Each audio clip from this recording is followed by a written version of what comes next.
Chers amis, bonjour, bonne année d'abord. Tous mes vœux pour l'année nouvelle, tous mes vœux de bonheur, de lecture, tous mes vœux de victoire, enfin, pour notre courant d'idées.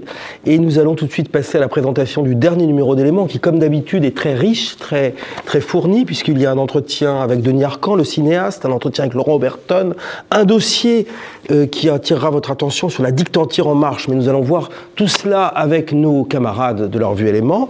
J'ai à ma gauche Daoud Bourrezala. Bonjour Daoud, vous êtes un de nos grands reporters. Maintenant, vous collaborez depuis maintenant presque 3 ans, je crois, ou 4 ans à notre revue, et nous donnant des reportages souvent chocs qu'on ne lit pas ailleurs. Donc merci Daoud d'être présent et de collaborer à notre revue.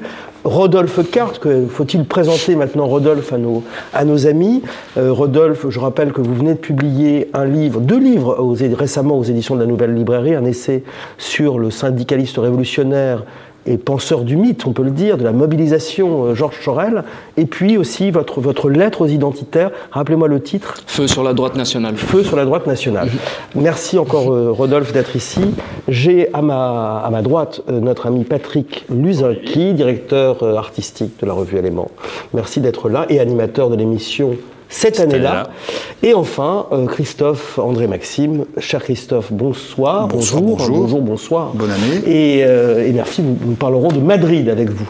Alors je commence déjà je me permets de vous remontrer la une d'Éléments, la dictature en marche. Alors tout ça peut être affolant, je me tourne vers Daoud Bourrezala pour commenter peut-être cette une sur la dictature en marche, puisque vous avez consacré un article sur la manière dont les banques aujourd'hui de plus en plus attaquaient ou refusaient de essayer d'égorger financièrement un certain nombre de mouvements identitaires, nationalistes ou simplement non conformistes. Est-ce que vous pourriez nous en dire plus? Alors on est parti d'un constat très empirique, c'est une épidémie de fermeture de banques ou bien une sorte de harcèlement administratif de la part des banques, des assurances ou de fermeture de cagnottes en ligne qui vise, il faut le dire, avant tout, enfin pas seulement, mais pour ceux qu'on connaît, des personnalités liées à la droite radicale, dite radicale, identitaire, nationaliste. Alors c'est très éclectique, ça va de l'Action française, François Belker, que je cite dans l'article que j'ai interrogé, des mouvements en voie d'interdiction comme Academia Christiana par l'État, ou bien l'Alvarium, etc. Pour Academia Christiana, parce que c'est un peu l'actualité. Oui, alors, il vient d'avoir une pétition en ligne pour défendre cette association. Il faut dire que ce système d'alerte, en fait, m'a été expliqué notamment par spécialistes de la fraude bancaire, ça n'a rien à voir avec l'État. Alors, c'est un système très pervers qui risque de nous faire regretter la coercition étatique orwellienne ou Léviathan d'antan, puisque en fait, il faut savoir que rien n'est plus lâche qu'une banque, comme m'a dit le témoin que j'ai interrogé, l'experte.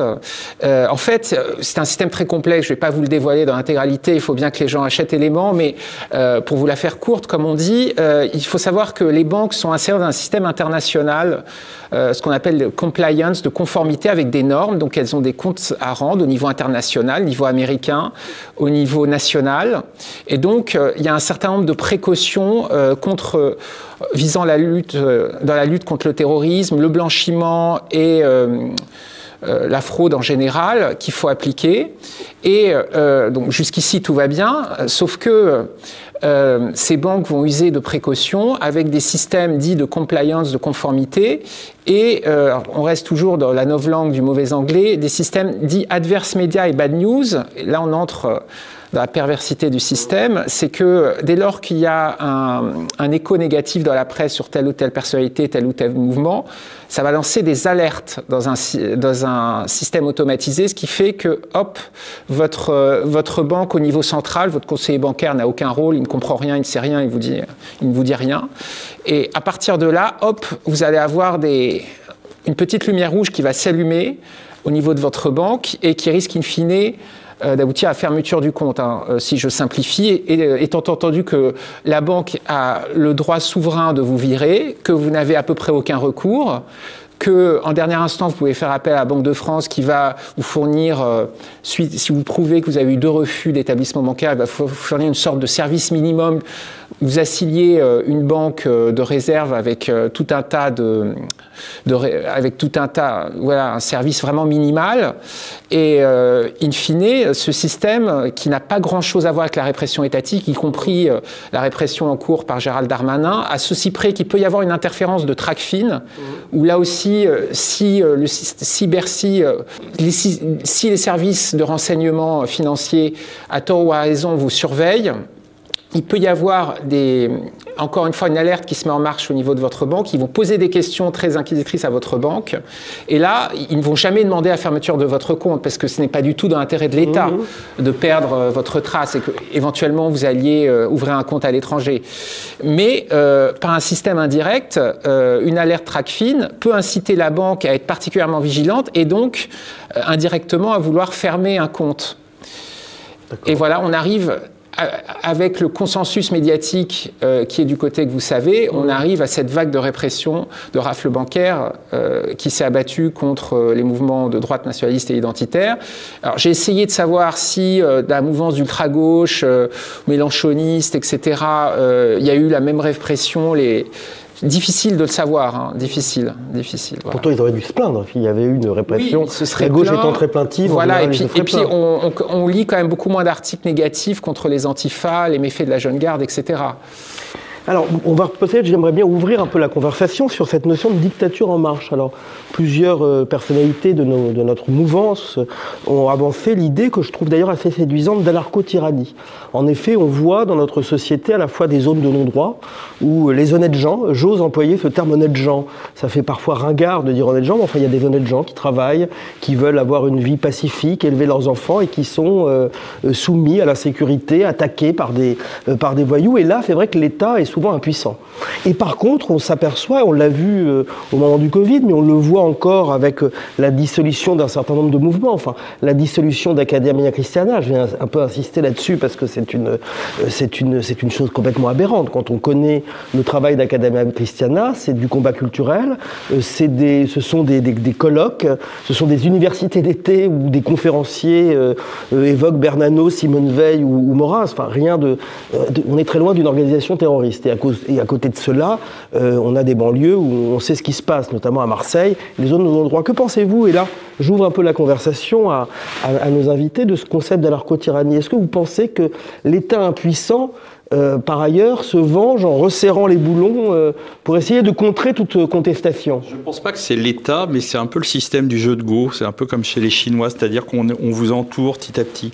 L'exemple le plus simple, c'est par exemple, vous prenez l'écrivain Sylvain Tesson. Il suffit qu'on fasse un livre où on explique que Sylvain Tesson est un peu réac, un peu d'extrême droite, etc.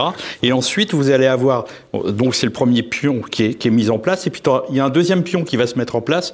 Il y a quelques semaines, il y a eu une pétition contre lui parce que ils ne veulent pas avoir certains écrivains ne veulent pas le voir à la tête d'une année poétique, je ne sais que sais-je, etc. Et on met un deuxième pion. Et les pions vont vous entourer comme ça. Petit à petit, c'est comme ça qu'une grande partie, par exemple, des élus du Rassemblement national aussi ont des problèmes bancaires. C'est-à-dire, et l'État n'est pas responsable directement, mais on a mis des pions.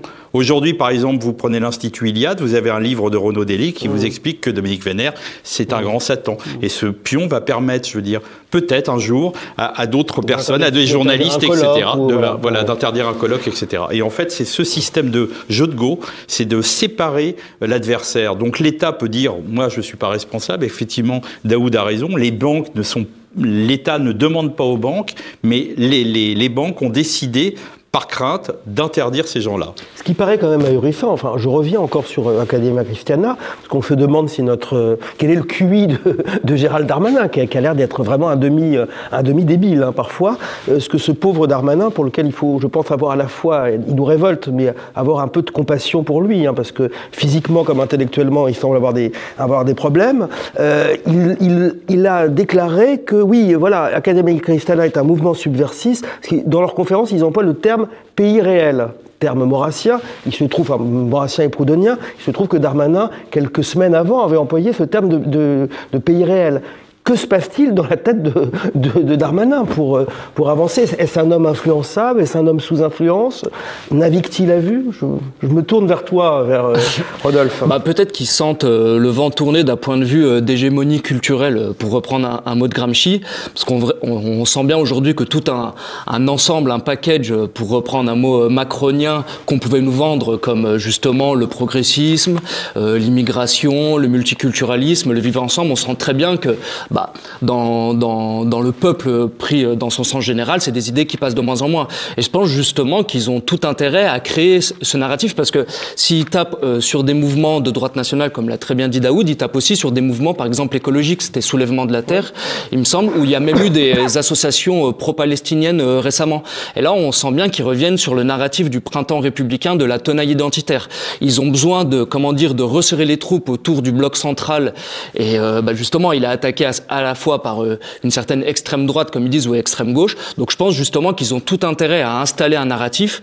Patrick l'a très bien mentionné, ils vont commander de plus en plus des études sous forme de livres, où on va avoir des études pour montrer qu'il y a des mouvements de subversion, de volonté de sécession. On sent très bien que justement, ils vont consolider de plus en plus un certain narratif pour faire peur, pour choquer le bourgeois. Donc moi, à mon avis, oui, c'est là-dessus, on retombe vraiment, et c'est même, pour reprendre Gramsci, l'histoire des couches. Il y a l'État, mais il y a la seconde couche ou la seconde peau, c'est le système médiatique, et tout ça forme ensemble un système assez difficilement pénétrable, en tout cas. Oui. Mais alors justement, en lisant l'entretien avec Laurent Oberton, il semble de plus en plus, Laurent Oberton qu'on connaît pour ses nombreux livres, je citerai quelques titres, La France orange mécanique, La France Big Brother, La France interdite. Et dans cet entretien qu'il nous a donné, qu'il donne à François Bousquet, il prône qu'il est presque pour une sécession. Au fond, il faudrait s'organiser contre l'État ici et maintenant. Enfin, c'est ce que j'ai cru. Alors, j'exagère un peu. Il y a un côté un peu utopique. Tout le monde aimerait faire ça. Le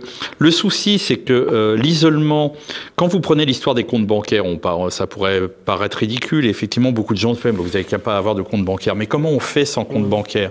Je pense que Daoud, dans son enquête, a pu le voir. C'est que dès que vous n'avez plus de compte bancaire, vous ne pouvez plus recevoir de salaire, vous ne pouvez plus faire de demande de crédit, etc. C'est-à-dire que vous vous retrouvez dans une situation. Il est absent aujourd'hui, mais François Bousquet s'est retrouvé dans cette situation-là. C'est-à-dire qu'un jour, là, sa banque lui a dit qu'il lui fermait son compte. Et, pour des raisons sans doute peu idéologiques.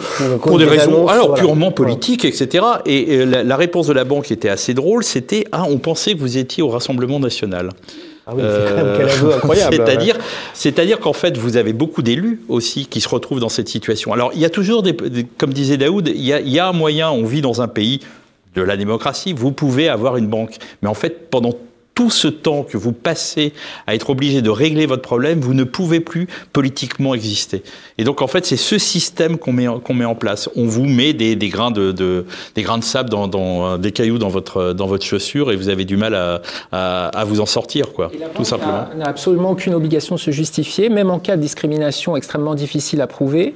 Elle est protégée, alors soit en cas de cas TRACFIN par le secret défense, et en cas d'alerte émise par le service central de conformité, là aussi, à moins d'avoir un complice dans ces organes, vous n'arriverez jamais à faire sortir un document noir sur blanc, auquel cas ce serait illégal. Donc c'est une espèce d'îlot de non-droit.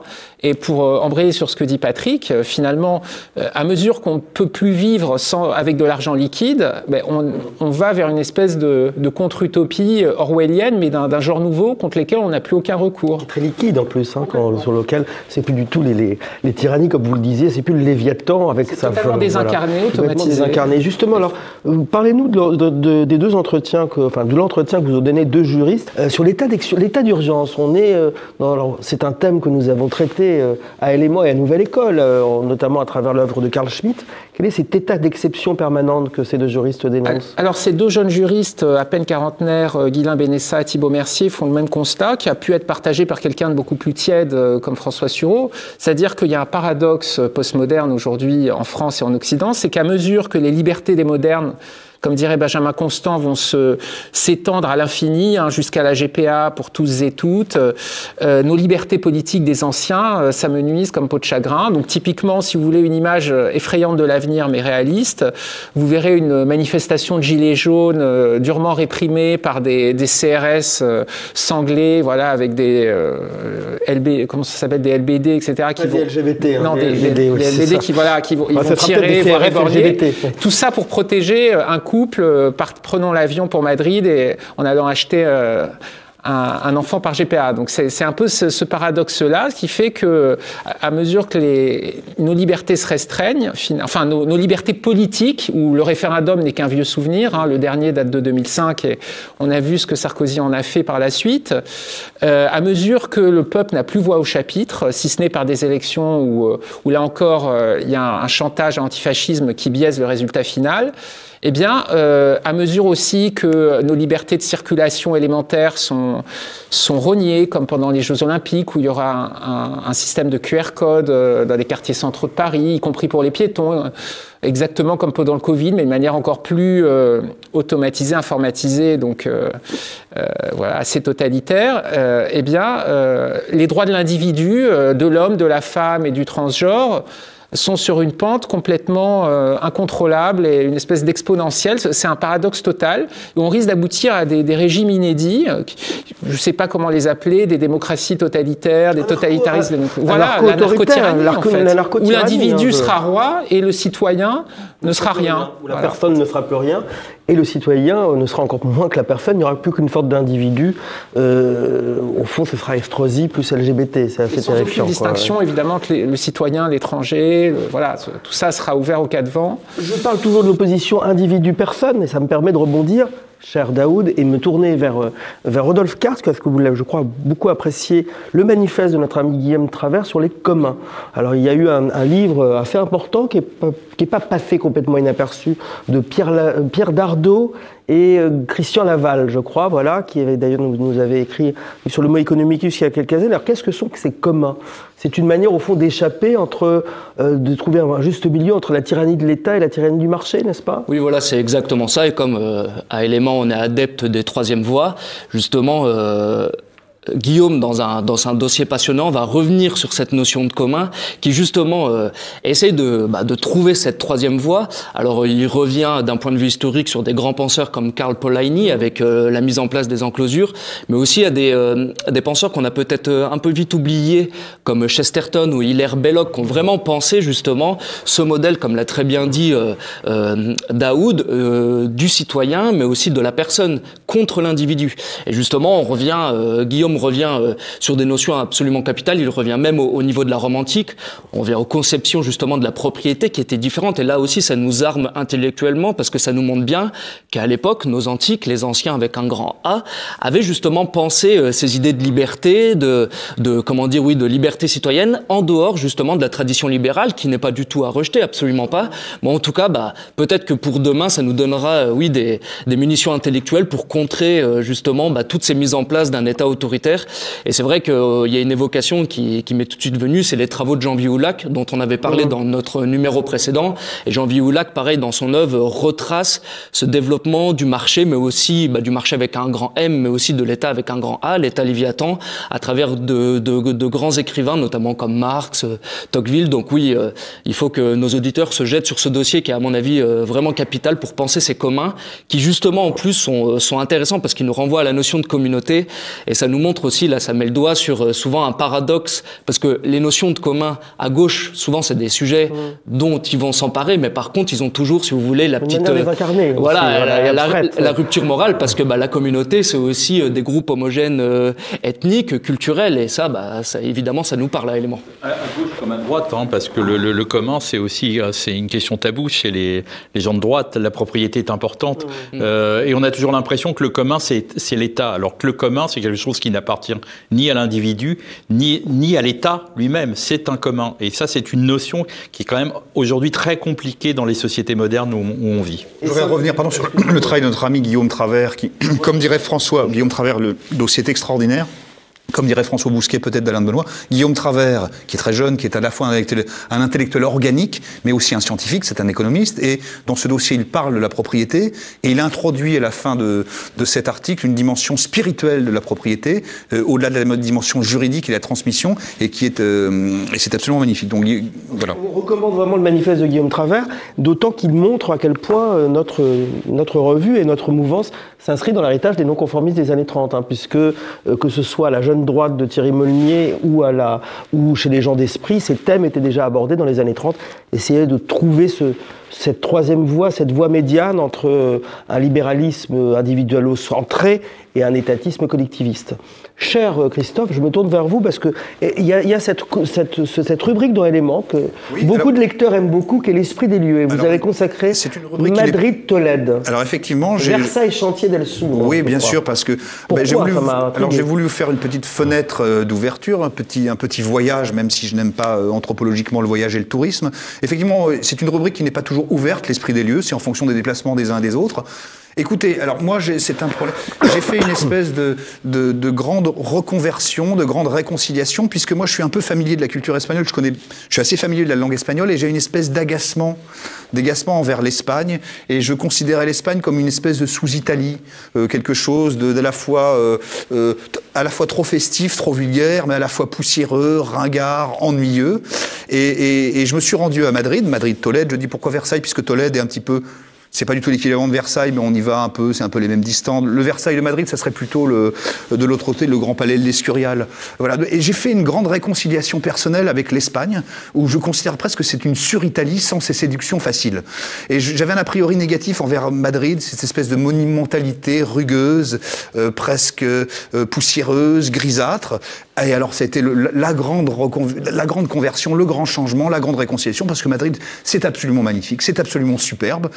Il faut y aller l'hiver, il faut s'y rendre l'hiver, où tout est ouvert à 22h, il y a moins de monde, il y a une température agréable. Il y a un sentiment à Madrid qui est superbe, qui est absolument superbe comme ville, c'est monumental. Alors, c'est un pays... Alors, il n'y a pas de doute sur l'aspect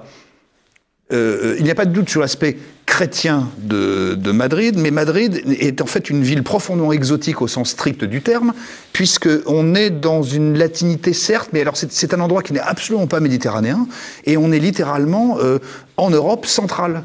On a l'impression on pourrait tout à fait aussi bien être à Potsdam ou à Vienne sans l'huile d'olive, puisqu'on voit partout la trace, tout simplement, des Habsbourg. Il y a 2 siècles des Habsbourg, qui est la grande dynastie. C'est une ville d'Europe centrale, avec cette espèce de rigueur, de convivialité rigoureuse. Madrid, alors moi je m'intéresse aussi à la culture, aux us et coutumes, c'est-à-dire ce que l'on mange, ce que l'on déguste. Il y a leurs vins extraordinaires d'une très grande minéralité, la Rioja. On peut manger dans ces superbes endroits, les tapas. Leurs marchés sont ouverts n'importe quand, les fameux jambons. Ça le pile-pile. Voilà, très bien. Des choses extraordinaires. Il y a effectivement ces églises partout. Il y a ces parfums aussi. C'est une ville très moderne, peut-être trop. Il y a aussi ce parfum un peu suranné des restes du franquisme, puisqu'on trouve de vieilles boutiques poussiéreuses, on trouve une population plus ancienne. Donc il y a cet aspect très touchant, un peu vieillot, de grande lenteur. Absolument. Alors moi, je ne veux pas. Pour moi, la figure de Franco, pour moi, est une figure assez intéressante, puisque c'est quelqu'un qui a plutôt été un modérateur pendant la guerre, la guerre civile qui se poursuit très tard, la guerre civile qui s'arrête dans les années 50. Franco est quelqu'un, pas vraiment pour le défendre. Elle s'arrête officiellement en 39 quand même, mais. Alors en fait, elle s'arrête. L'épuration continue. Mais la guerre civile s'arrête finalement dans les années 50. Alors, Franco est un personnage un petit peu ennuyeux, avec une idéologie un peu floue. Ce n'est pas du tout un assassin. La quête d'assassinat. Oui, alors on n'a plus beaucoup de temps. Il a été plutôt modérateur. Il a toujours été dans un esprit de réconciliation nationale. On ne sera pas d'accord de réconciliation nationale. Moi, j'aime pas beaucoup le personnage. Je suis plutôt du côté de Primo de Rivera, mais Alors, c'est un héritier. Moi, j'ai une grande passion pour Primo de Rivera, père et fils, pardon. Primo de Rivera, le père, qui était absolument pas un dictateur, qui a gouverné pendant 10 ans, c'était malheureusement un réformateur. Il est parti de son plein gré, chassé par le roi. Quant au fils, pour moi, c'est une figure poétique, héroïque, extraordinaire du syndicalisme. Donc voilà, moi, j'ai vécu un enchantement total à Madrid, cette ville d'une profonde solidité. 20 secondes sur le Prado, qui est quand même le plus beau musée du monde. Prado super, donc Velázquez. Quand on aime, comme moi exclusivement, la peinture et le football, on aime l'Espagne. Zurbarán, Velázquez, le Prado, c'est superbe. C'est un Louvre... Jérôme Bosch. Jérôme Bosch, effectivement. Jérôme Bosch, voilà. Il n'y a pas que le Prado, d'ailleurs. Il y a toute la peinture Goya, évidemment. Là. Il y a Goya. Peinture espagnole du 19e. Et pour finir à Tolède, il y a la maison de naissance d'El Greco. C'est important, El Greco. Voilà, donc Tolède, Madrid. Allez-y l'hiver, c'est formidable. Merci Christophe. Je n'ai qu'un seul mot à dire. Arriba España, viva España. Exactement. Mais nous ferons une émission sur Franco de 4 heures, si vous le voulez, pour débattre de la guerre d'Espagne. Il est emmerdant, Franco. C'est un sujet très compliqué. Il nous reste 1 minute, chers amis. J'aimerais, pour ma part, faire l'éloge d'un livre livre merveilleux, élégant, passionnant, de notre ami Christopher Gérard, qui vient d'être publié à la Nouvelle Librairie, qui s'appelle Les Nobles Voyageurs. C'est un recueil de textes littéraires, de critiques littéraires. Vous y croiserez aussi bien Thierry Marignac que Jean Raspail, Paul Morand que Vladimir Volkov, Vladimir Dmitrievitch que Michel Mort.